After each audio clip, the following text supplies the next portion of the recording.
I'm going to introduce the next film. This will be the longest film of the day, and it's documenting a conference that happened in Denver last May 4th. It was put on by Scientists for 9/11 Truth, and is to address the long-standing debate about what did or didn't hit the Pentagon using science and evidence rather than beliefs. There were a total of 5 speakers. I was one, and you're going to see almost the entirety of 3 of the 5 speakers today on videotape. The conference was an all-day event, and there were 2 other speakers who there wasn't time to fit into this summary, but they are represented in the slides and in comments, and there's videos in the lobby that conclude more of their information, and it also can be found online. One of the most interesting things that happened at the conference was after the conference, where people gathered at the house of Rancher and David Chandler, who hosted the event and organized the event and did almost everything for the event, to whom we were very grateful. And most of the people that were there, both speakers and audience, which was fairly small,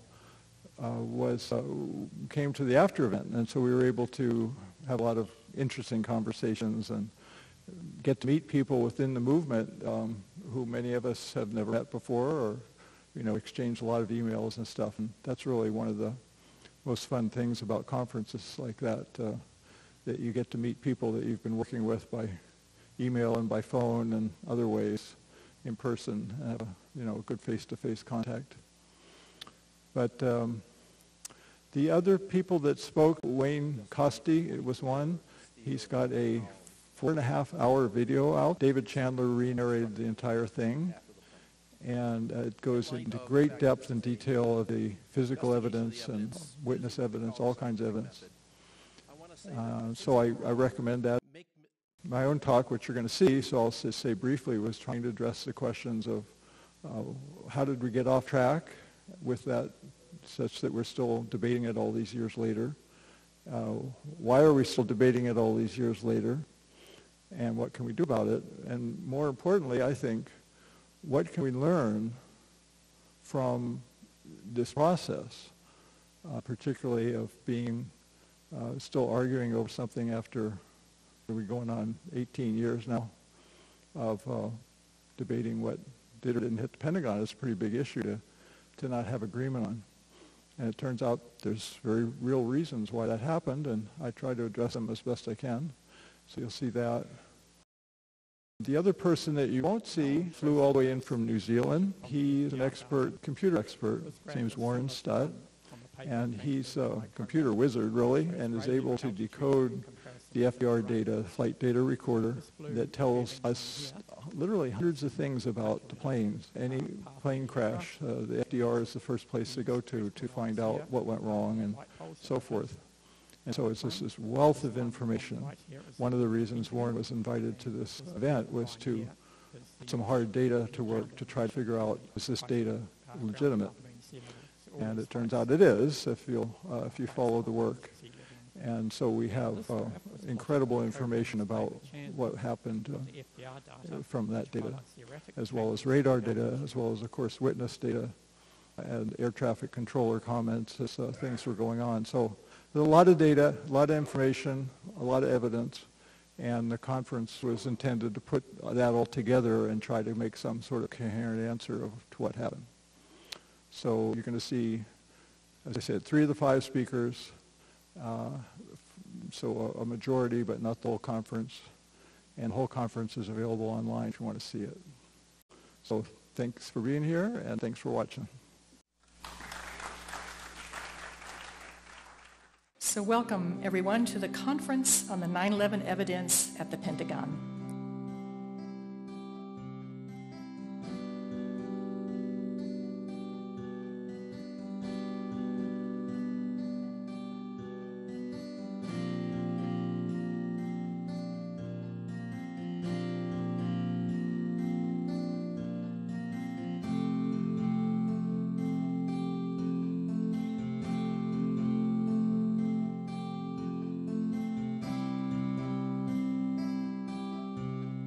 very pleased to introduce you to Ken Jenkins, our first speaker.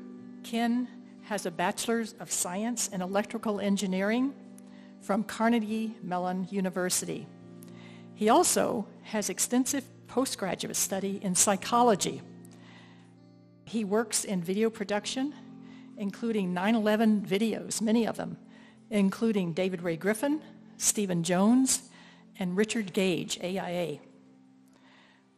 Ken is the co-founder of the Northern California 9/11 Truth Alliance, and he often produces their annual 9/11 Film Festival. He is co-founder of 911tv.org. Ken started researching 9/11 a week after the event. He has spoken at 7 9/11 conferences and is currently producing the film, The Pentagon Plane Puzzle. So Ken today will explain the history of the Pentagon plane controversy. How did our 9/11 truth movement become so divided on what caused the damage to the Pentagon? What is the origin of this dispute, and why has it lasted so long? By better understanding the how and the why of this issue, we can understand ourselves better and become better truth seekers. Please help me welcome Ken Jenkins.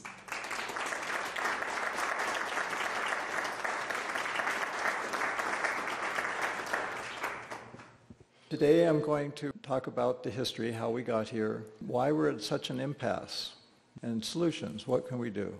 The history, how did we get here? What ideas caused us to believe that no plane hit the Pentagon? Are those ideas valid? And is there any reason to question these ideas? Why the impasse? What factors keep us from considering alternatives to what we believe to be true? What impedes our progress?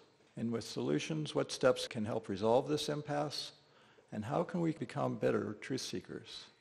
First, my story. For an entire year or so in 2002, I believed that no plane hit the Pentagon, but that instead a missile hit, perhaps a global hawk. Thereafter, I became agnostic because I realized, after arguing with a fellow truth seeker, that I was arguing to be right, not to find the truth. I was convinced I already knew the truth. Over the following years, I continued to research the subject and found myself drifting more towards a large plane strike. It was only about a decade ago that I became more convinced it was indeed a plane, a large airliner that struck the Pentagon. Most of my fellow speakers at this event had a similar change arc of opinion on this subject, but over different timelines. As truth seekers, we must be willing to be wrong in the pursuit of what's right.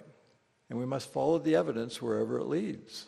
And we need to learn to work together more cooperatively. So I found a quote from a recent Project Censored book that I think sets a nice theme for the day. If you don't know Project Censored, they have been around for decades, and they've been a supporter of 9/11 truth for nearly 2 decades. No group of journalists, analysts, or scholars is beyond reproach.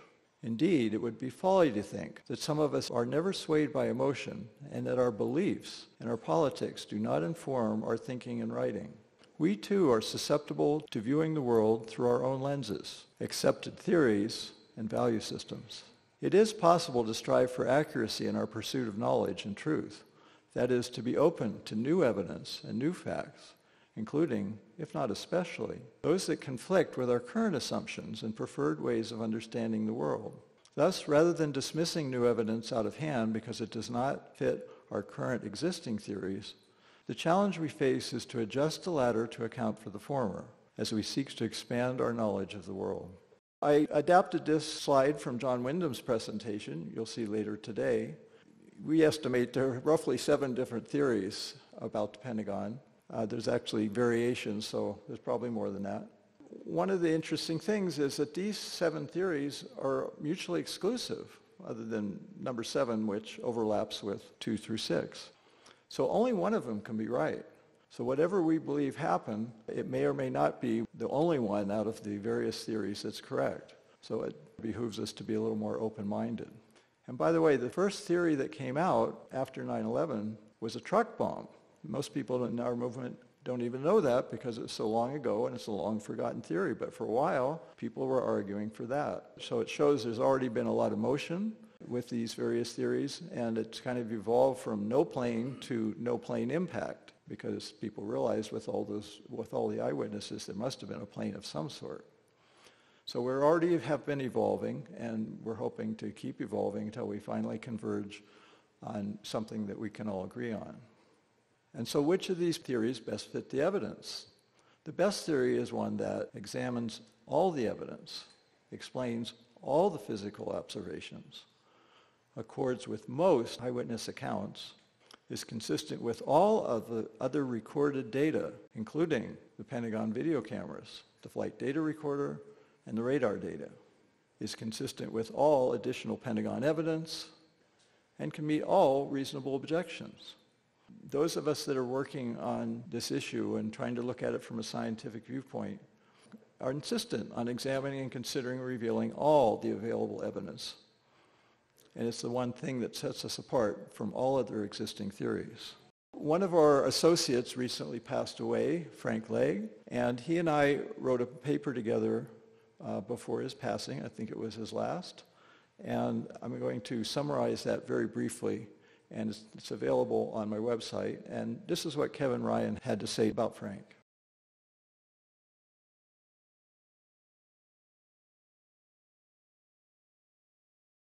This is what the article looks like at my website. You can read it there, and I'm adapting it for today's presentation. 9/11 was a false flag psyop intended to convince the U.S. citizens that 4 planes were hijacked and crashed into iconic targets, including the World Trade Center and the Pentagon. The perpetrators, those that designed and implemented 9/11, had a choice. They could use planes, or they could fake it. They could fake planes. The obvious and easy choice is to use planes. So what possible reason would they have to choose to fake even one of the 4 planes? It would have been very difficult to create a convincing illusion of a plane crash because all of the following evidence would have to be faked. The damage trail, very long and complex, and in the last 2 seconds, over a dozen objects were hit before the plane hit the side of the Pentagon. They all have to be explained with any theory. A treetop was clipped, 5 light poles were knocked down and damaged. A fence was badly damaged in 2 separate places by the right engine, and inside that fencing, a massive generator trailer was hit hard by the right engine and underside of the right wing, and that bashing in rotated that heavy generator trailer about 45 degrees. There was an entrance hole. Inside the Pentagon, there were many bent columns, and as well as severed columns, and they were all severed and bent in the same direction, which would be essentially impossible to fake with explosives, but a plane would do exactly that. There was a lot of plane evidence found at the Pentagon, literally tons of it, and that somehow all of those scraps and pieces would have had to be placed to be discovered afterwards. There were 180 eyewitnesses. The bulk of them do support the large plane theory. The FDR was recovered and in working order, and we have the data, and it can be plotted into finding out interesting things like what happened in the last 36 seconds. DNA evidence, the body parts were found within the Pentagon and out in the AE drive and identified and matched to the passengers.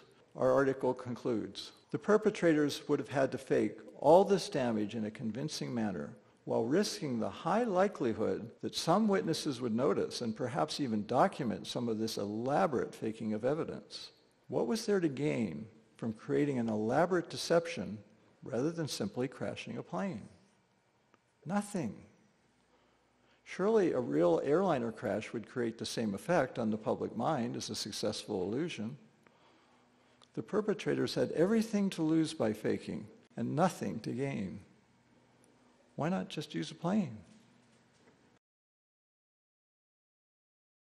More of the history. How did we get here? During most of the last 37 minutes, the lower parts of the building before it fell were obscured by smoke, fires, and fire hose spray. Those fire hose blasts often blocked sight of most or all of the first floor, where most of the damage was done. Witnesses that arrived at the Pentagon right after the plane crash found a scene that seemed odd to them because the plane virtually disappeared into the building. Mostly small, unrecognizable pieces and scraps of the plane parts were found outside on the lawn. Most plane crashes happen at much lower speeds than on 9/11. So most plane crashes leave large pieces of plane wreckage. Not so on 9/11, due to the unusually high speed of the plane crashes. The speed increases the energy, and the energy produces the damage. So we have a profoundly different evidence of a plane because they were profoundly different plane crashes. The same thing happened in New York City, where two 767s plowed into the World Trade Center at similar high speeds. Those two planes also disappeared. The difference in the witness responses may be due in part to the fact that the plane at the Pentagon mostly hit the first floor, in contrast to the planes in New York City, which hit the Twin Towers very high up, far from the witnesses on the ground. When those Pentagon witnesses spoke to the news services of their odd observations, some people jumped to the radical conclusion that there was no plane that hit the Pentagon. These stories went out over the API news wires, casting doubt on what hit the Pentagon. So again, this is within the first hours of the event that this idea came into being because of the unusualness of the plane crash. And thus, the no plane meme was born.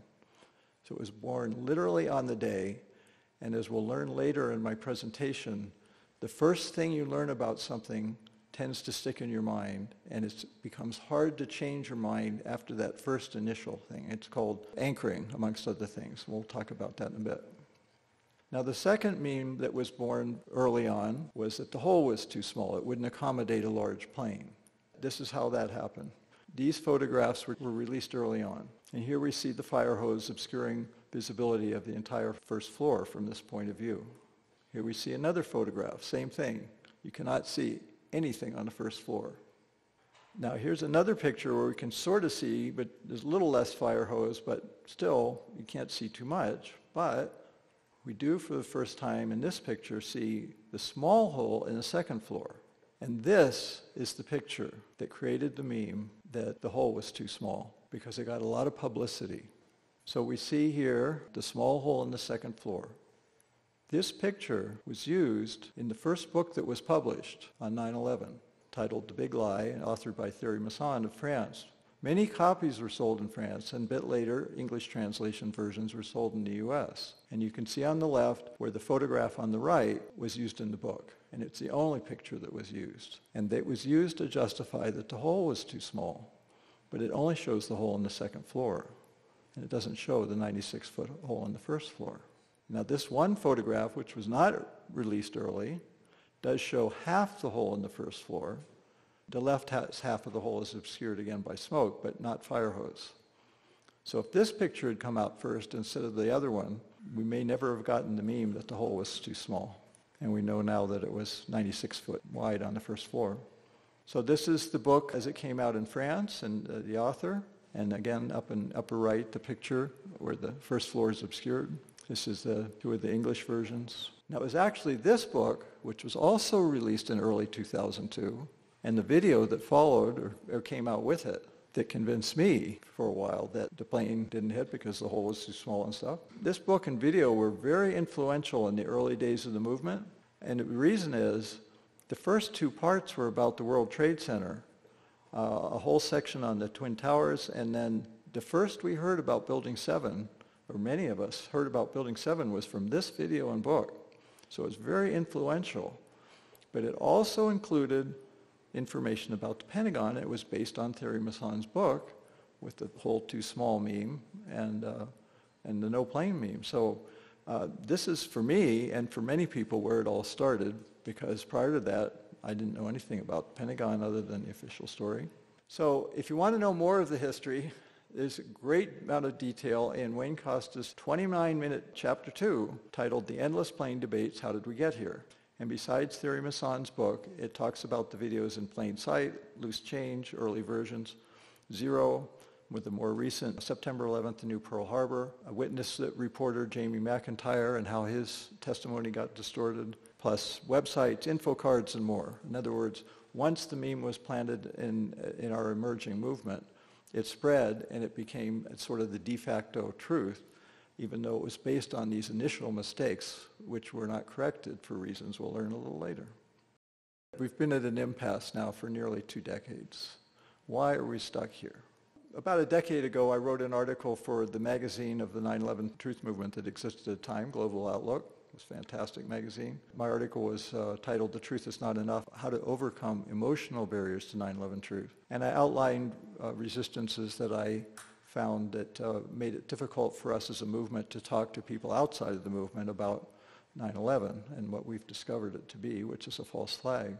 Other people have spoken similarly, including Fran Scher, and in her multiple articles, far more exhaustive than mine, one of the things she talks about is groupthink, and that's one of the things I'm going to talk about today. And basically what I'm going to be talking about to help explain the impasse are what are called cognitive biases, which we all have. But the first thing you need to know about biases is that we tend to have a bias against biases, meaning we don't like to be told or have to admit that we have biases because biases sound like saying we're prejudiced. And that's not the kind of bias we're talking and discussing today. Instead, we're talking about normal brain functions that we all have, and they're often useful. That's why we have them. Many cognitive biases evolved to help early humans survive in a dangerous world full of predators, where we had to be able to make very quick decisions to survive. But quickly made assumptions are often incorrect. After all, we didn't take time for careful consideration. It's more like a knee-jerk reaction than a thoughtful, considered response. The problem is that such quick assumptions can rather quickly evolve into beliefs, and beliefs are hard to change. And beliefs come with biases. And then we can end up with situations like this.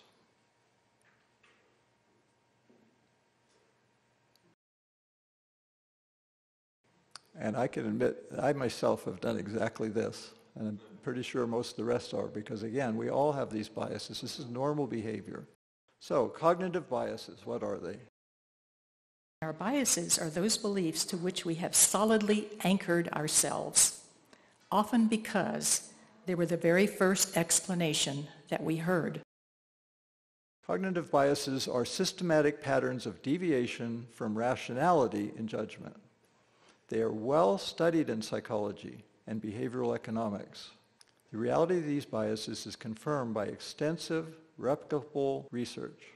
Many biases are effects of information processing rules, in other words, mental shortcuts, called heuristics, that the brain uses to produce quick decisions and judgments. Biases have a wide variety of forms. There's literally well over 100 of them, including wishful thinking, which is something we've all heard of, and groupthink. In any situation, multiple biases can be present at the same time. It's not an either or, a lot of both and. So the first of the few we're going to talk about today, only 5, again out of hundreds, is called anchoring. It's also called focalism. It's a cognitive bias where an individual relies too heavily on an initial piece of information offered, considered to be the anchor, when making assessments and decisions. Anchoring occurs when, during the decision-making process, an individual relies on an initial piece of information to make subsequent judgments. Once the anchor is set, all future arguments, estimates, etc. are discussed in relation to the anchor. In other words, once the anchor is established, it is operative when interpreting subsequent information. One of the most relevant biases we have is called confirmation bias, and there's a lot of information about this on the web. You put that into a search engine, a lot comes up, including what I'm about to show you. Confirmation bias, also called confirmatory bias or my-side bias, is the tendency to search for, favor, interpret, or recall information in a way that confirms one's belief or hypothesis, while giving disproportionately less consideration to alternative possibilities. People display this bias when they gather or remember information selectively, when they interpret the information in a biased way. The effect is stronger for emotionally charged issues and for deeply entrenched beliefs, both of which apply to the Pentagon question that we're addressing today. People also tend to interpret ambiguous evidence as supporting their existing position. Biased search, interpretation, and memory have been evoked to explain, again a long list, I'll give you a few examples. Attitude polarization, when a disagreement becomes more extreme, even though the different parties are exposed to the same evidence. We got that one. Belief perseverance, when beliefs persist after evidence for them is shown to be false. Primacy effect, this is again similar to anchoring, in a rationally greater reliance on information encountered early in the series. I showed how the whole too small meme and the no plane meme came in at the very beginning of the series. So those two things persist to this day. People still believe the hole was too small, even though evidence for the 96-foot hole in the first floor has existed for well over a decade. And then there's one called illusory correlation, when people falsely perceive an association between two events or situations. In other words, connecting dots that don't logically connect. I like to call it connecting too many dots. We want people to connect dots, but sometimes we can connect too many that don't actually connect. Other examples that come from within the grouping of biases that come under the heading of confirmation bias is biased interpretation. Confirmation biases are not limited to the collection of evidence. Even if two individuals have the same information, the way they interpret it can be biased. Then there's one called disconfirmation bias. People set higher standards of evidence for hypotheses that go against their current beliefs. I hear that often in the movement where we're trying to talk about the plane, and people come back and saying, where's your proof? They don't ask where's our evidence, they ask where our proof. So proof is a higher standard. So that's how that one applies. Then there's overconfidence in beliefs. Confirmation biases contribute to overconfidence in personal beliefs and can maintain, even strengthen beliefs in the face of contrary evidence. Wishful thinking. Now this is an interesting one because, again, it's a commonly known thing. This is not new to anyone. And it seems to apply to our movement in ways that are quite significant. Wishful thinking is a cognitive bias that involves what is pleasing and desirable to imagine and have. Wishful thinking often contrasts with approaches formed by evidence, rationality, or reality. Our movement desires and wants evidence and theories that disprove the official story. That's what we're about, right? Disproving the official story. So that's the evidence we want. Wishful thinking would cause us to be biased in favor of any hypothesis or theory that disproves the official story. It would also cause us to resist and push away any hypothesis that is consistent with the official story. This is another good example where those of us have been working on the Pentagon plane question encounter unusual amounts of resistance and even hostility because our research supports a piece, an element of the official story. And we're often criticized for that when what we're supposed to be doing is looking for the truth. Even worse, our work with the Pentagon plane seems to take away or nullify theories that, if true, would counter the official story. Thus our work, to some, feels like a kind of betrayal, and thus it arouses suspicion towards us. That is hardly a level playing field for truth-seeking. The problem is that our natural biases tilt the playing field. Another one that applies to many things within our movement is this idea of groupthink. And this is one of the ones that Fran Scher has written extensively about. I recommend her work highly. Groupthink is a psychological phenomenon that occurs within a group of people in which the desire for harmony and conformity within the group results in irrational or dysfunctional decision-making outcome. Group members try to minimize conflict and reach consensus decision without critical evaluation of alternative viewpoints by actively suppressing dissenting viewpoints, especially when there's isolation from outside forces. And that's where this really applies to us, because as a movement, we have felt alienated, separated, and isolated from everyone outside of our movement that doesn't believe what we believe.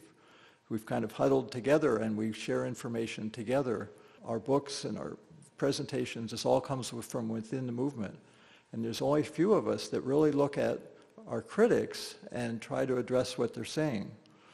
And this is all part of groupthink. 9/11 Truth Movement is a group. and so this is something we have to consider very seriously. The dysfunctional group dynamics of the in-group produces an illusion of invulnerability, an inflated certainty that the right decision has been made. Again, this is all from research. Thus, the in-group significantly overrates its own ability in decision-making and significantly underrates the abilities of its opponent, the out-group. We're now talking about groups within the group. So we have these at least 7 different groups that have 7 different beliefs about the Pentagon. And so we have different in-groups representing each point of view, and everyone outside of those, any of the other 6 theories, is the out-group. Furthermore, groupthink can produce dehumanizing actions against the out-group. And I mentioned the hostility that we have faced. This conformity of viewpoints within a group does not mainly involve deliberate group decision-making. It might be better explained by the collective confirmation bias of the individual members of the group.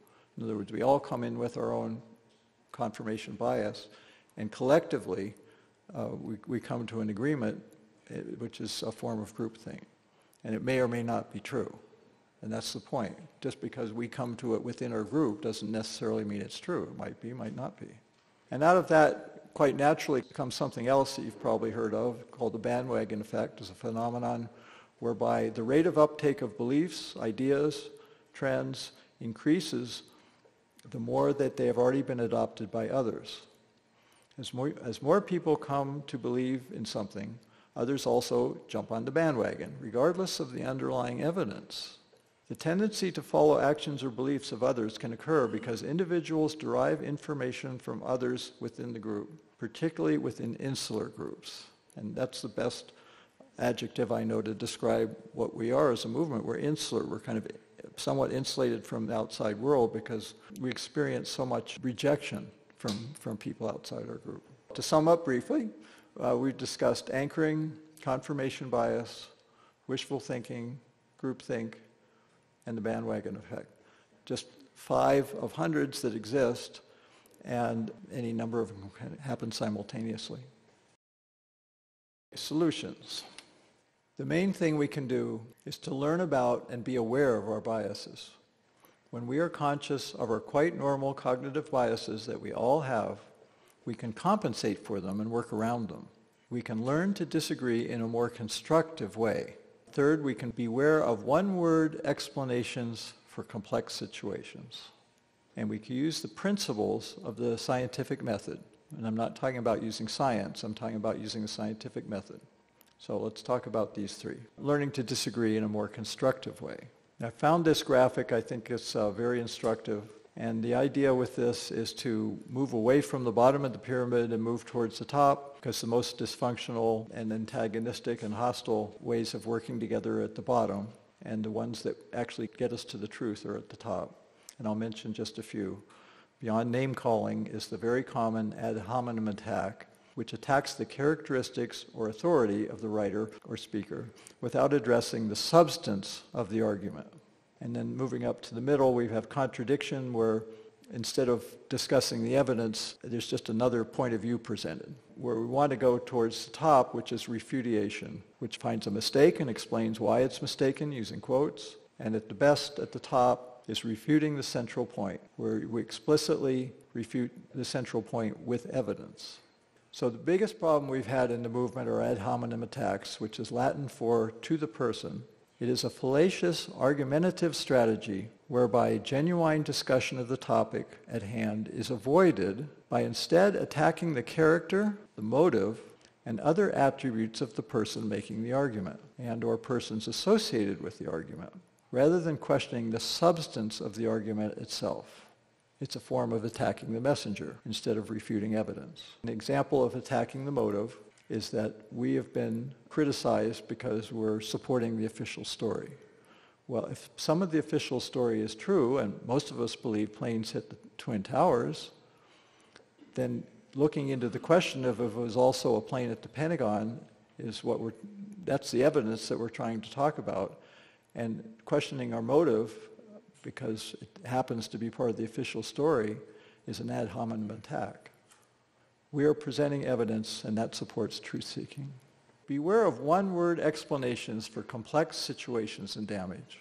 From what you've seen and know already and what you'll be seeing more of today, the kind of damage that occurred at the Pentagon and what happened is very complex. And the one-word explanations we get for some of the evidence we present is that it was faked, or planted, or staged. How did those light poles get knocked down? Oh, they were planted. One word. Or it was all done with explosives or bombs. Well, creating all this very complex evidence with explosives would be extremely difficult and in some cases literally impossible. So one-word explanations cannot explain it all.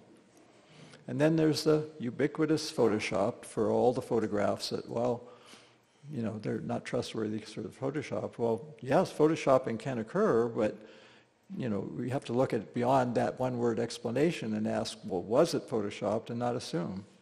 And finally, principles of the scientific method is an empirical method of acquiring knowledge. It involves careful observation, applying rigorous skepticism about what is observed, given that cognitive assumptions can distort how one interprets the observation. It involves formulating hypotheses by induction based on such observations, experimental and measurement-based testing of the deductions drawn from the hypothesis, and refinement or elimination of the hypothesis based on what was learned from the experimental findings. These are the principles of the scientific method.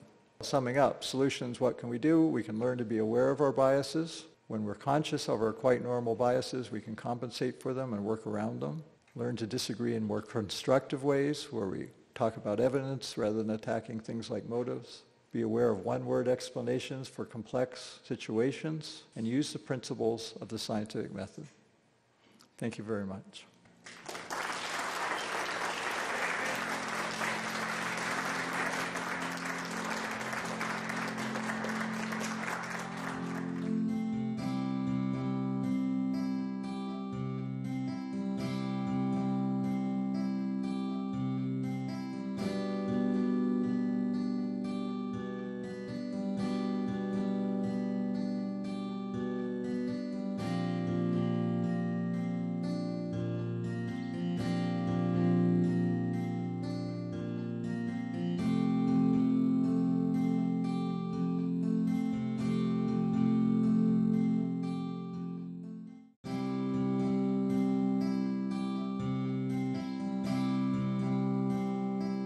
The next two talks, actually, mine and Wayne's, we're going to be talking about mostly the physical evidence right at the Pentagon scene. We divided it up. I'm taking the approach to the Pentagon, and Wayne will take it into the collision and the debris and so forth. For me, the clearest indication that a large plane approached the Pentagon on 9/11 is not any single piece of evidence, but the alignment of many pieces of evidence of different kinds. It's the interconnectedness and cumulative nature of the evidence that strengthens the case as a whole. This is the comparison of the radar data and the FDR data for the flight of AA-77 as a whole, from takeoff at Dulles to its termination at the Pentagon. Some have pointed to gaps or mismatches in the radar record that might allow room for a plane swap mid-flight, but the fact that the FDR records a single plane from start to finish would seem to rule out a swap. Here's the final leg showing the radar and FDR data as the plane comes around to the final approach to the Pentagon. The Pentagon is here in the top right corner. The diamonds are individual radar points. They're color-coded. There's 4 different radar stations taking this data. The yellow line is the FDR data. And this diagram was shown to me by Frank Legg when we were working together on a paper. And this diagram is what first really got me off the fence and realized that there was very strong evidence for a plane approaching the Pentagon. Here's a zoomed-in view. The radar data ends right here, right near the Sheraton Hotel. This is the Navy Annex. Up here is the Pentagon.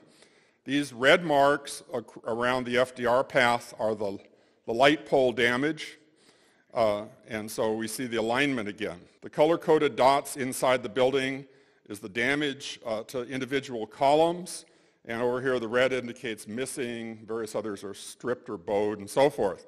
So you can see that the path of the damage internal to the building, and these yellow dots are the light poles that were knocked down, and then the other light poles that were not knocked down. So you can say these are go and no-go, kind of you know a little bit about the span of the wings just from that. I mentioned that the FDR leads all the way to the Pentagon.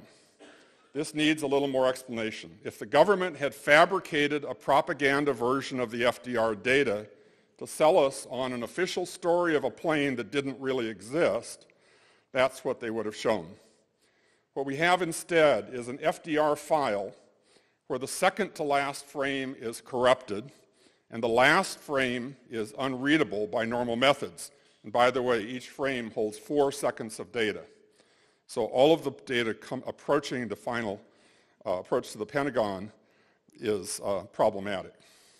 It took the Herculean efforts of someone like Warren Stutt, who you'll hear from later today, to figure out that there was more unread data at the end of the raw binary file.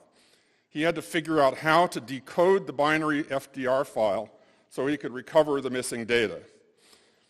Once that was accomplished, we have data that matches the direction of motion precisely, but whose path was offset due to sensor drift.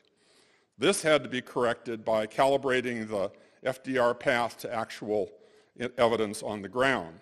In other words, the actual position of the plane indicated in the FDR has systematic errors in it, so it creates a cumulative drift of the data that had to be corrected repeatedly during the flight because this is using inertial guidance, not GPS. However, the directional information was very precise. Approaching the Pentagon in alignment with the radar and FDR data, there's a series of impacts or observations that I will call points of contact. And these are consistent with the approach of a large plane. The first point of contact is a single frame of a security camera at the Citgo gas station that shows what is most likely the shadow of the plane as it passed by. The green image here is the plane, and here's the track, and in black with white outline beside it is the shadow of the plane as figured by the angle of the sun and the height of the plane and so forth. This blue object is the Citgo gas station, and one of the security cameras was looking in this direction, and it saw a shadow spot for one frame. Now, this is very fuzzy, difficult data, but it's there, and it's consistent. It's the shadows in the right place at the right time for one frame only, and so the most reasonable interpretation of this is it's the shadow of the plane. Now, in the path here, there's a bush or something in the foreground, this fuzzy white area, dividing this into 2 parts. But this is a single frame. I'm blinking back and forth between the frame that contains the shadow with the previous frame, so by contrast, you can see the shadow. And there's a section of Wayne Costy's PowerPoint video that discusses that. The next point of contact is a missing rung and a scar on a camera pole mounted by Highway 27. This is on the bridge just before you get to Highway 27. And this has long been seen as a maybe as far as a point of contact with the plane, but people said, well, we don't have the view just before there, so how do we know it wasn't a pre-existing condition? Well, in any case, you'll hear more about that in just a second. The next point of contact, actually 2 of them are essentially simultaneous. There's a tree here on the overpass. Here's the overpass right here. And there's a tree with a notch taken out of it. And here's a close-up of the notch. It appears that the right engine scooped out the top of this tree. Almost simultaneously, there was a pole mounted right by the tree, the first light pole, and it was hit solidly by the wing and broken into 3 pieces. And these pieces are all accounted for by looking at the area right around where the pole stood. The tall vertical section of the second light pole was not broken. It was bent about 90 degrees. It's down here on the side of the road, down here. And the fact that it was bent and not broken, it was knocked over, but it's an indicator that this was hit by the very tip of the wing, the left wing, and so it was skimmed Had it been hit solidly, it would have been shattered. But it was just skimmed enough to push it down. Here's the structure of the light poles. You have a vertical mast. You have two arms that reach out to support the lamp here at the end. Lloyd England's taxi came to rest next to the first light pole, but traveling at about 40 miles an hour, it would have taken a little over 160 feet to come to rest if you used reaction time and braking time in a standard calculation. So to come to rest by the first light pole means he was not hit by any part of the first light pole. He was hit in the windshield 160 feet or more further north on the road. Now, if you look further north on the road, that distance puts him beside the second light pole. And if you examine the debris from the second light pole, we already saw that the mast is off to the side, and the upper support arm is shown, and here's the lamp, but there's no sign of the lower support arm. The lower support arm, however, can be identified by elimination. All the parts of the first light pole can be identified here, leaving one extra. And right here beside the taxi is what appears to be the lower support arm from the second light pole. So this accounts for the damage. He was hit by the support arm from the lower support arm from the second light pole. That pierced his windshield, and he came to rest here. There's been a lot of discussion of how it was impossible for this long, 30-foot length down here. It was so heavy, 200 pounds and all that. They made a big deal about how Lloyd England supposedly identified this as what hit his car. Well, I don't think he did identify this, and it doesn't appear that he did in the videos. However, even if he did, he's just wrong. He is in error because we know he could not have been hit by any part of the first light pole. He was hit by a part of the second light pole, which is smaller, and it gets rid of all the ambiguity on how that event occurred. There are three more light poles here. I'm just going to step through them and continue on. If you want to look at the details of each of these, that's in Wayne Costy's video series. If you go to 911speakout.org and look at the Wayne Costy tab, you can get the whole video. You can also get the 35-minute summary that we saw earlier today. The next observation is the plane flying across the lawn, as seen by two security cameras that are by the driveway, the entrance to the Pentagon. I'll come back to this at the end of my talk. However, several objections have been raised to the plane crossing the lawn and impacting the Pentagon. I'd like to deal with those as we go. First, some say the plane could not fly that fast at sea level. It was clearly flying faster than recommended speed, but not so fast that it would break up. Note that it was in a dive. It was coming down, and it was pulling out of a dive, and that would help it maintain higher speed. And also notice that the highest speed, around 560 miles an hour, is what's indicated in the FDR. And that was only the speed in the last few seconds. It was picking up speed all the way into the Pentagon. I also want to point out that if you look at, there's an analysis of the plane that hit the South Tower at the World Trade Center, Flight 175, and that one was also in a dive. That one was also at sea level, and its speed was measured to be about the same as what we're talking about here. So whether or not you have theoretical objections to that speed, we have multiple examples where it appears observationally that was the kind of a speed it was traveling. Just before the plane hit the Pentagon, it encountered a couple more obstacles. One was this blue thing here is the generator trailer. It was a large diesel generator used during the refurbishment project. This is an illustration of the kind of generator it was. And typically these are in the range from 20 to 40 tons. Here it shows it after it was hit. Notice a major chunk was taken out of it. That was by the right engine of the plane. There's also a groove that goes across the top here, right here. And it turns out the measurement from the engine impact to this groove matches, there's what's called a canoe that's right under the wing. That was carved out at the same time. When it hit the generator trailer, it tended to give a little bit of rotation to the plane, It also tended to tip, it tended to make the plane roll a bit. The left wing went down, and it turns out that the engine then impacted this little structure here. So that's a retaining wall, and here's a picture of it. Here's that concrete retaining wall, and here's the chunk. So it's right at ground level. So yeah, the engine did touch the ground essentially at that one point. Here's the dimensions of a 757, and notice the dimensions from the engine to engine is a little over 42 feet, 42 and a half feet. This matches the distance between the generator scar and the retaining wall scar. So this has been known for a long time. If you come back to this diagram from earlier, when I measured I basically calibrated the flight path to where it took into account touching the camera pole and this light pole. Automatically, well, look what happens. This orange or yellow line here, this is the generator right here.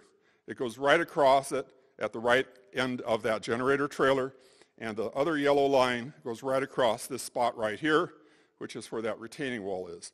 So by calibrating the path, taking the FDR path for the direction and positioning it so that this one point touches the camera pole, I forgot to mention, that also puts the right engine passing directly through the tree where you saw the notch taken out.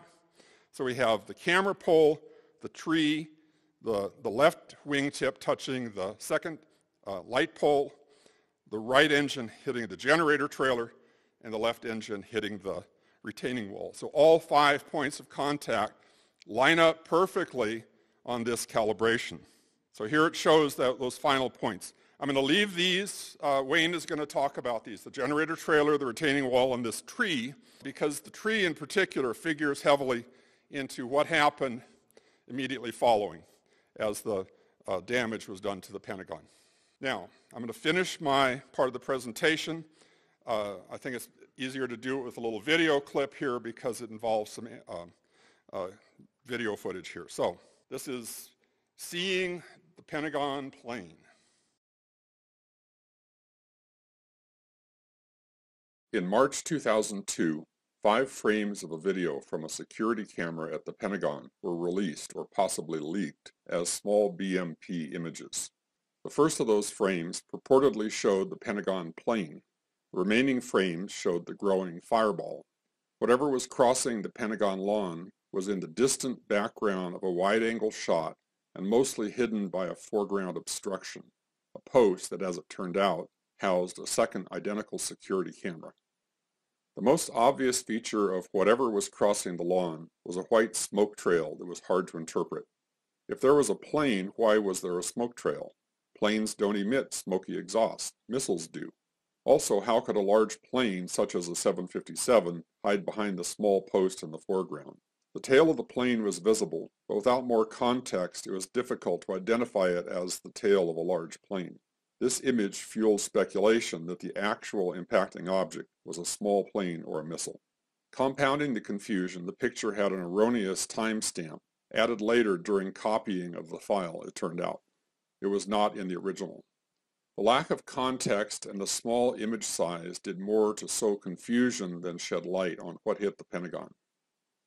2 longer videos shot at 1 frame per second from the same camera and a second camera mounted in the foreground post were released in 2006 in response to a Freedom of Information Act request for surveillance videos that may have captured the incoming plane at or near the Pentagon on 9/11. One of these included the original 5 frames.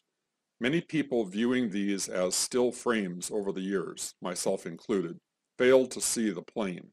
The lack of a clear visual image of the plane stirred speculation about what, if anything, actually hit the Pentagon. By the time the 2 longer videos were released in 2006, no plane at the Pentagon speculation was well established to the point that this belief was virtually synonymous with the 9/11 truth movement in many people's minds. There is a technique used in astronomy for seeing details in cluttered photographs.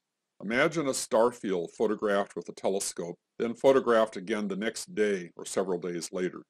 How could you tell if one of those tiny dots was actually a distant undiscovered planet? Unlike the stars that remain fixed, a distant planet would move. The problem is how to recognize the motion of a tiny dot in a cluttered field. Or what if you were looking for stars that vary in brightness? This is something astronomers study. But how do you go about finding the variable stars? Here are simulations of two photographs of the same star field taken a few days apart. The problem is to find if anything has moved or changed in brightness. One technique astronomers developed long ago is to use a device called a blink comparator. It allows you to alternate the view back and forth between two photographs. Let's try it. Do you see the planet moving? Do you see the variable star? You probably were able to see them immediately. Your eyes are attuned to noticing changes, so what changes stands out. This technique, by the way, was how Pluto was discovered by Clyde Tombaugh back in 1930. The image of the Pentagon plane is similar to the astronomical problem in the sense that we are looking for something against a cluttered background, and we don't know exactly what to look for. Ken Jenkins showed me that the blink technique is useful for seeing the Pentagon plane, so I implemented a JavaScript routine to blink full-resolution images on my website. But the same thing can be accomplished as a rapid-fire slideshow recorded as a standard video. Take a little time and examine the blinked images. Here's a zoomed-in view. What we see is fuzzy because we're enlarging a tiny pixelated image. I think you can see there is something that actually looks like the fuselage of a plane to the left of the smoke cloud. You can see the tail sticking up to the skyline. Now let's do the same for the frames from the other camera. Here the most obvious feature is the tail sticking up to the sky. You can also barely distinguish the nose of the plane to the left of the obstruction.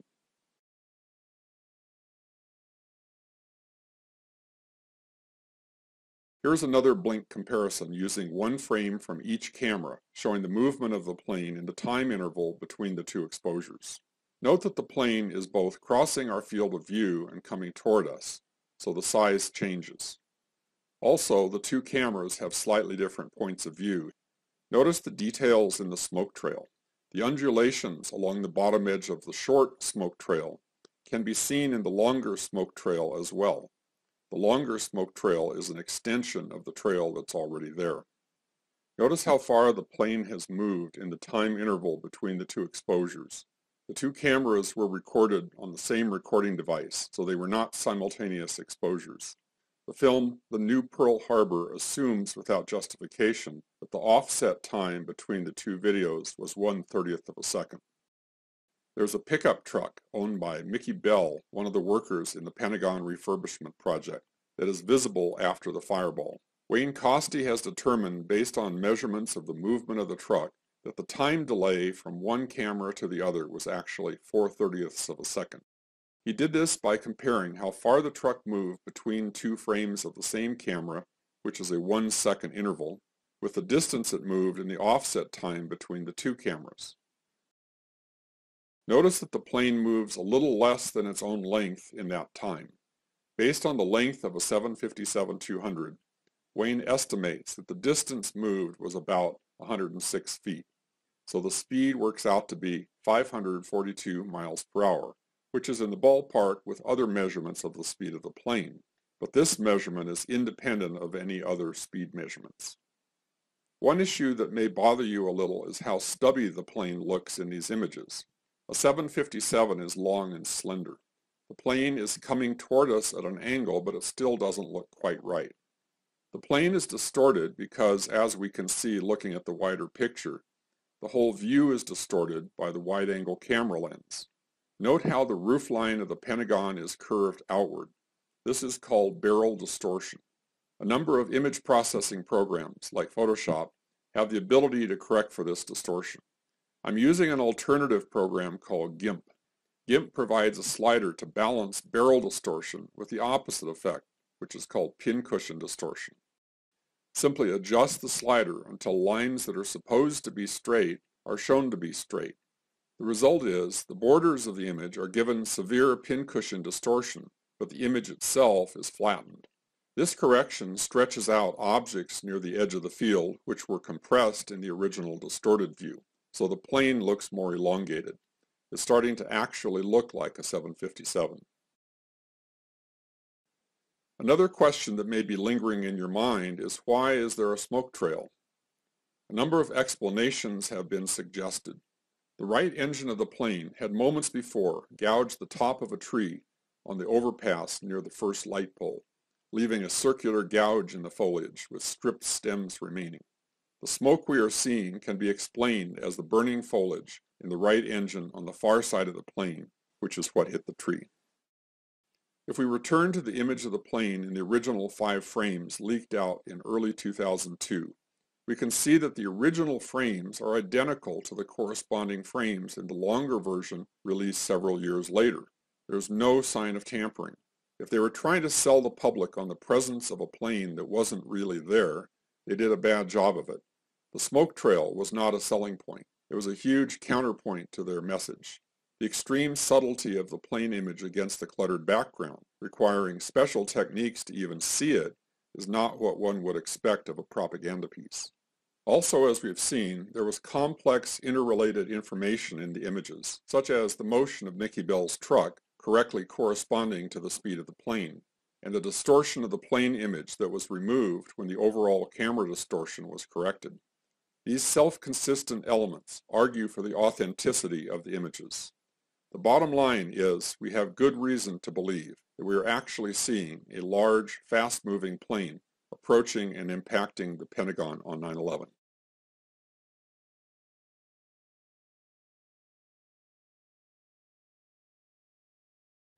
My talk this afternoon is going to be on the various hypotheses that have been proposed to explain the damage at the Pentagon. I'm going to show how these different hypotheses stack up against the evidence. The conclusion I will reach is that the hypotheses that are alternative to large plane impact have problems, basically, in my view, insurmountable problems. This is a brief summary of my educational professional background. Basically, I'm trained as a physicist and worked in that area for quite a number of years. I came back to physics when I discovered the anomalies in 9/11. I joined the 9/11 Truth Alliance in 2007, Scientists for 9/11 Truth in 2009. I was a founding member. I set up a scientific method 9/11 website with other scientist members, John Cole, Timothy Howell, Jack Meager, and the purpose of the website is to discuss papers.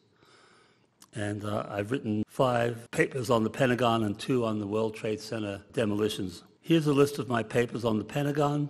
There are 5 of them. My first paper in 2011 dealt with the theories, alternative, or I call them theories then, but I see them all now as hypotheses, thus suggestions, not a theory. My talk is based on a table in that first paper. So what happened at the Pentagon on 9/11? Which hypothesis best fits the evidence? The best hypothesis is the one that explains all the physical observations, accords with eyewitness accounts, is consistent with other recorded data, such as the Pentagon video cameras, flight data recorder, radar data, is consistent with additional Pentagon evidence, and can meet all reasonable objections. And if a hypothesis fulfills the above, it then becomes a theory. So I'm going to compare the various hypotheses with the evidence using a table 1 from my 2011 paper, which I've updated with a couple of items of additional research that has happened recently. This is the summary table updated. The additions here are an item by Ken Jenkins about the clipped tree and the severed tree by Wayne Costi. So in my original paper, I had 6 items of evidence in the left column there under observation. So I had 8, now I have 10. And along the top there, under hypothesis, I have 6 hypotheses. So let's look at those in detail. The 6 different hypotheses I'm going to present or talk about. Number 1, large plane impact. Notable people who have supported large plane impact are Jim Hoffman, Victoria Ashley, Frank Legg, and many others. Second hypothesis, flyover and impossible maneuver. This is the theory or the hypothesis of Rob Balsamo of Pilots for 9/11 Truth. And they basically say the plane flew over the Pentagon. The third hypothesis is one propounded by Craig Reinke and Aldo Marcus of the Citizen Investigation Team. They also say the plane flew over the Pentagon, but it flew on a different path.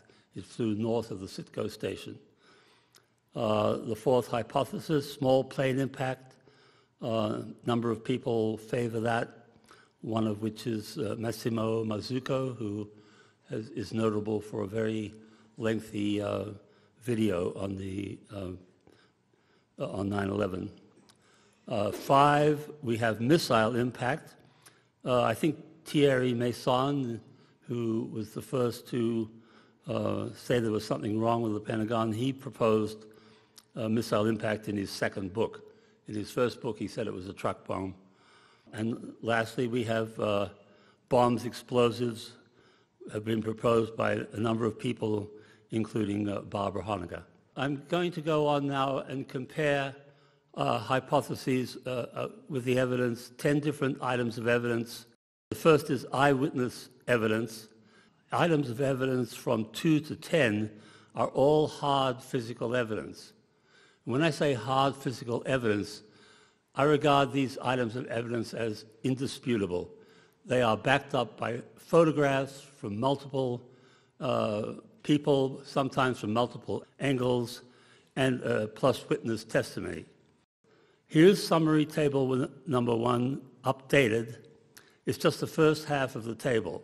At the top there you have the hypotheses, and on the left you have the first 5 pieces of evidence under observations. If you look at the boxes there, if a hypothesis can explain the eyewitness testimony, we say yes. If it can't explain the evidence, we say no. Or we may say no to very little or no to very, very unlikely. So the ratings we have in those boxes are going to tell us whether those hypotheses agree with the evidence. So first of all, we'll start with eyewitness evidence. In the paper, at the top there, the link there, I've listed 64 eyewitnesses to plane impact. That was a paper written jointly with 6 other scientists and engineers investigating the Pentagon. As an example, Chadwick Brooks was a Pentagon police officer. He was at the Sitco station. He saw the plane nosedive into the Pentagon, full throttle, clipped the lamp pole, and it just disintegrated the plane. A few years later, he, under additional questioning, he gave a different testimony, and if you want to follow the explanation of that testimony, as well as that of William Lagasse, there's a link there where you can see a 13-page exposition of their testimony. Darrell Donnelly saw the plane fly into the Pentagon. It just completely disappeared. And he was there. He had a camera. He saw the plane go in. He took some very well-known pictures now, including one of a secondary explosion some minutes after the plane hit. So, eyewitness testimony. Here are a few more statements. Steve Anderson, he saw the jet slammed into the west wall. Deb Anlauf is an interesting witness. She was in the Sheraton Hotel, and that's about 1.5 miles from the Pentagon. And as she looked out her window, she saw this huge airliner fly right by, and she watched it as it flew all the way and crashed into the wall of the Pentagon. Susan Bergen saw the jetliner skim the treetops and slam into the Pentagon. If you want to follow up on the eyewitnesses, there's an awful lot of resources for that. They're listed here. See the witnesses who saw the event, the witnesses who saw the debris, the witnesses who described the plane, etc. Summing up the eyewitnesses, it was a clear sunny morning. Hundreds of people were stuck on the highway, Route 27, that runs a couple of hundred yards parallel to the west wall. It's been described as a massive traffic jam. So you had an audience there of witnesses who could not have been staged there. They saw the huge fireball. The majority of the witnesses described the plane as large, silver, and low flying. So coming back to our summary table, look at the eyewitness testimony. The large plane impact hypothesis can explain the eyewitness testimony, whereas none of the other hypotheses can explain it. But for the small plane, we've said no to very little. There were a few people who saw a small plane. Some of those were at a great distance where they probably couldn't judge the size of the plane, but by and large, most people saw a large plane. And so let's move on to the next item of evidence or observation, the airplane debris. The airplane debris was mostly fragmented, but there were a number of large pieces spread around. The debris was concentrated close to the facade north of the entrance hole, where the plane's momentum, the plane hit obliquely, the momentum and the trailing air mass, and possibly the explosion would spread it around. But the concentration north of the entrance hole is quite understandable from the momentum and the direction of the plane and the trailing air mass. There was other debris inside the building and in the A&E driveway. And the recognizable parts were silver fuselage pieces, engine parts, wheel hub, tire, etc. Some of the fuselage pieces had red and blue American Airlines markings. The debris basically matches that expected from an American Airlines Boeing 757-200. Here's a picture of the wheel wreckage found in the A&E driveway on the left. It's an exact match for a Boeing 757-200 main landing gear, which, as Wayne Custy pointed out, was stowed in the fuselage, so there's nothing odd about the fact that that piece came out through the C-ring hole. And here's a picture of the C-ring hole on the right. There's the debris spread out at an angle of 52 degrees with the wall, same angle roughly as the plane entered at the E-ring wall. And in the oval there you see a tire and the wheel hub that has been identified. That wheel hub is peculiar to a 757. I don't believe there are other planes that have that particular wheel hub. Here's a landing strut found inside the Pentagon near the C-ring hole. This gentleman's carrying some silver fuselage pieces, and so is this individual here, and you can see the red American Airlines markings on those pieces of fuselage. So getting back to our summary table, look at the airplane debris. The large plane impact theory hypothesis can explain the airplane debris. Neither of the flyover hypotheses can explain that. Small plane impact can't really explain it because the parts match that of a large plane like a Boeing 757. Missile impact cannot explain the airplane debris, and neither can bombs or explosives.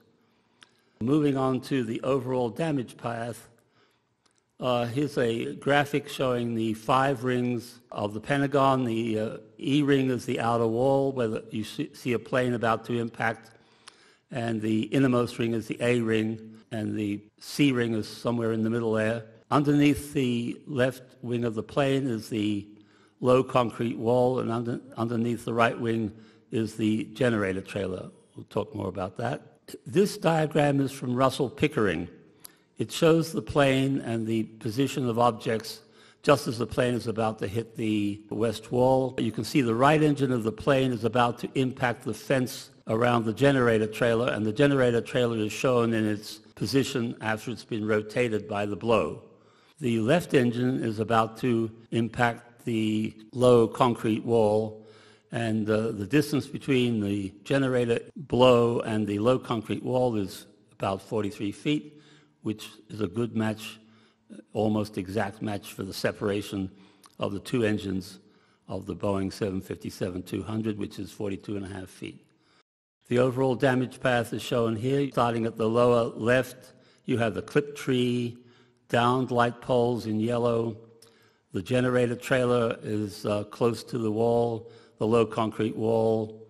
There's a severed tree right at the wall near column 16.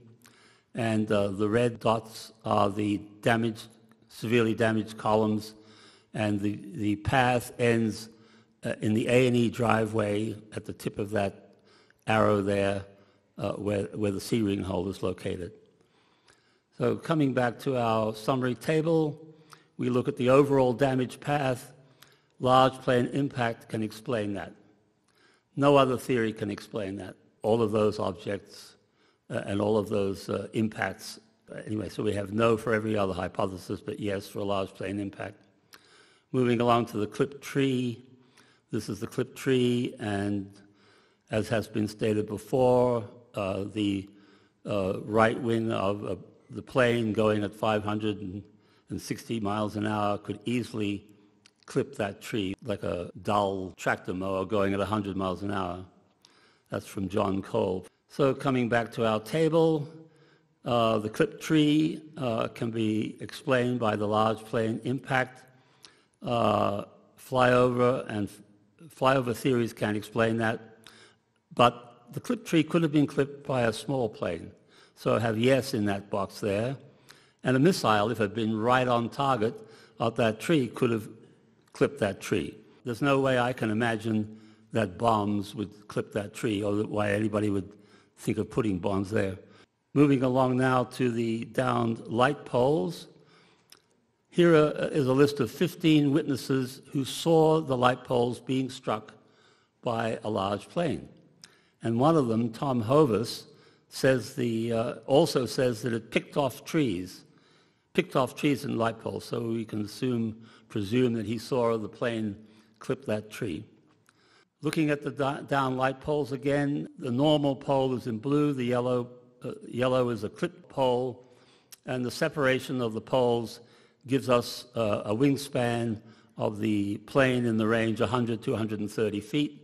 That's conformity with the 125-foot wingspan of a Boeing 757-200. Here is again Lloyd England's taxi cab. The pole piece that went through the windshield is at the lower left in the oval. The large curved pole at the right is pole number 1, and that was lying there when his taxi arrived there. So coming back to our summary table, down light poles. The large plane impact can explain the down light poles, but none of the other theories can explain the down light poles. So we say no for all of them. So now moving on to the second half of the updated summary table, the concrete wall and generator trailer damage. And here are 4 people who saw the plane hit the generator trailer, and one of them, Frank Probst, saw the left engine hit the low concrete wall. Here's the fence around the generator trailer and the gouged generator trailer in its pivoted position. There was also a gouge on top of the generator trailer, which was caused by the first flap canoe. The canoes are those objects on the wings that house the mechanism that operate the flaps. And the distance between the shattered front and the rear gouge matches the distance between the right engine of a 757 and the first flap canoe on a Boeing 757.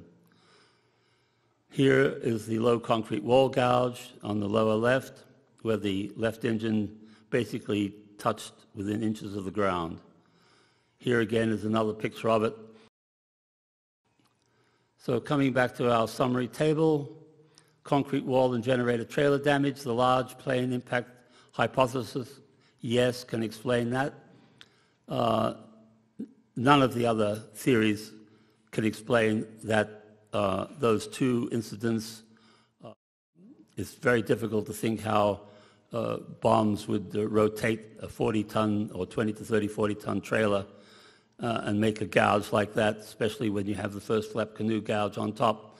All the evidence points to a plane impact. Moving along to the severed tree, the tree was in front of almost in front of column 16. This is from Wayne Costy's chapter 5. There is the stump in that yellow oval. This is taken after the facade collapsed. What does the severed tree tell us? It tells us that the tree was impacted by a wing spar. You had a short stump, and then you had trunk and branches displaced 100 foot to the north and to the lawn. Plane impact is the only reasonable explanation for the severed tree. Coming back to our summary table, building for severed tree, large plane impact hypothesis can explain the severed tree. The other flyover theories can't. A small plane impact could have severed the tree. A missile impact is unlikely if it had been a bullseye hit, but then the missile would not have distributed the branches the way they were. So really a missile wouldn't do it either. And we say, well, possibly a bomb or explosive could have done that. Moving along to the next item of evidence, building facade damage. This diagram is from Jim Hoffman's website, and it shows the 90-foot, 6 to 100-foot hole in the first floor. There were only a couple of feet of the fuselage was above the first floor slab, so that 18-foot hole was not the hole where the plane went in at all. Basically, the plane went in the first floor and a little bit at the very bottom of the second floor. Building facade damage, there again, the 18-foot diameter hole, a 96-foot gash. Because of the angle of impact, there was 140 feet wide of impacted facade. A Boeing fuselage is about 30 feet in diameter. If you want to know more about the building facade damage, you could look at Jim Hoffman's website and Wayne Costy's video, chapter 8. Coming back to our summary table, the building facade damage, the large plane hypothesis can explain that. The next two hypotheses can't explain it.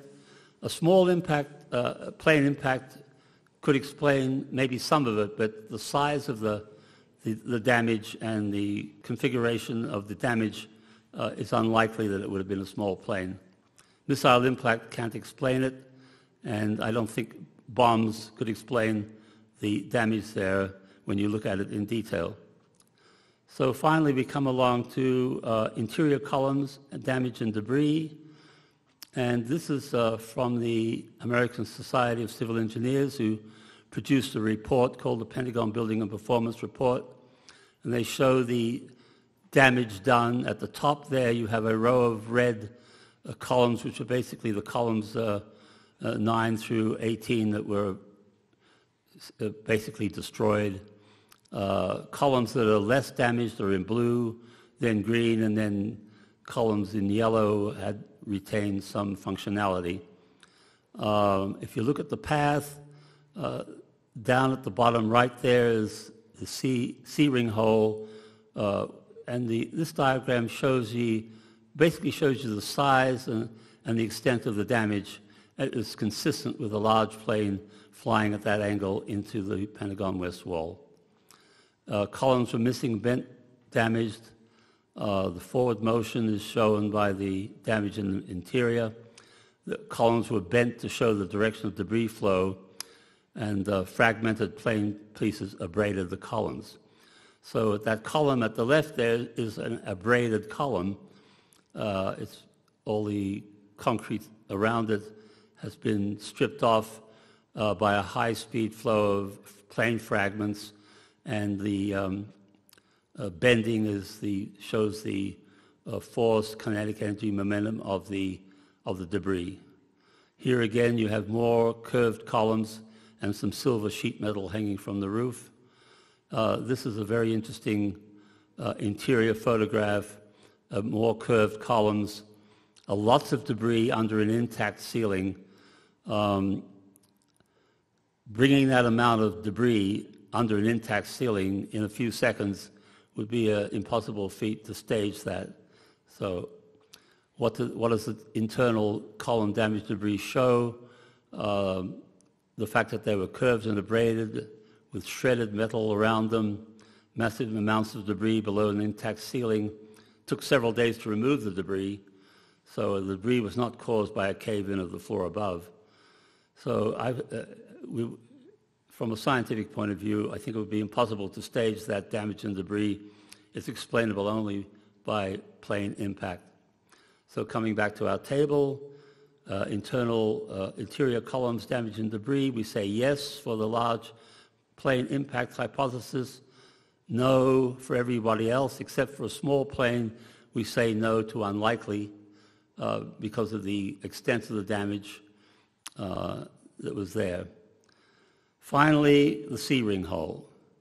This is a photo of the C-ring hole shortly after the event, and you have the debris and the plane parts in the A&E driveway. So what created the C-ring hole? The plane impacted the west wall at a 52-degree angle, columns were broken, bent, and abraded.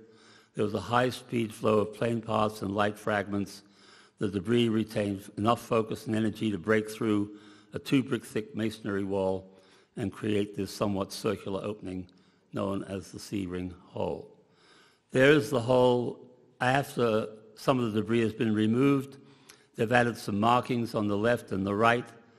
On the left you see a circle with a V in it, and on the right it says punch out. The features of the C-ring hole are, it's the only true exit hole for the plane debris. There was smoke that exited through 2 doorways. One was a single doorway and another, I think, a roll-up doorway. But they were not exit holes, they were entrance and exit holes, and they were man-made. The markings added to the walls beside the C-ring hole. On the left you have the international symbol for victim V. The line through the V indicates the victim's deceased. The circle around the V indicates the body has been removed. And the marking on the right, punch-out, appears to be a contractor term for a to-do list or a list, a punch-out list.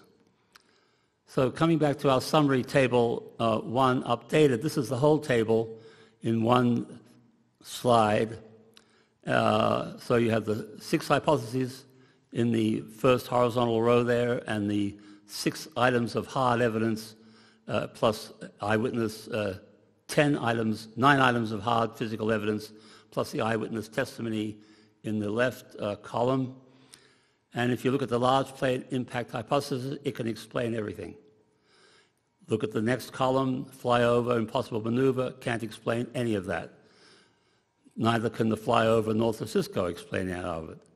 Small plane impact can explain a little here and there, but there are some serious problems, for example, with the separation between the concrete wall and the generator trailer says, no, it's not a small plane, it's a large plane. Missile impact can't explain very much of any of this evidence, and neither can bombs and explosives explain it. Most of the damage would have to be done by some kind of force hitting, slicing through things. So from this table, at this point, the large plane impact hypothesis is clearly the best hypothesis. Let's look at other recorded data. We have the Pentagon video cameras. Ken Jenkins, David Chandler have shown you can actually see the plane with a blink comparator. The flight data recorder evidence decoded by Warren Stutt supports not only the plane impact, but it supports the plane as being flight AA-77. And the radar data also supports the identity of the plane as flight AA-77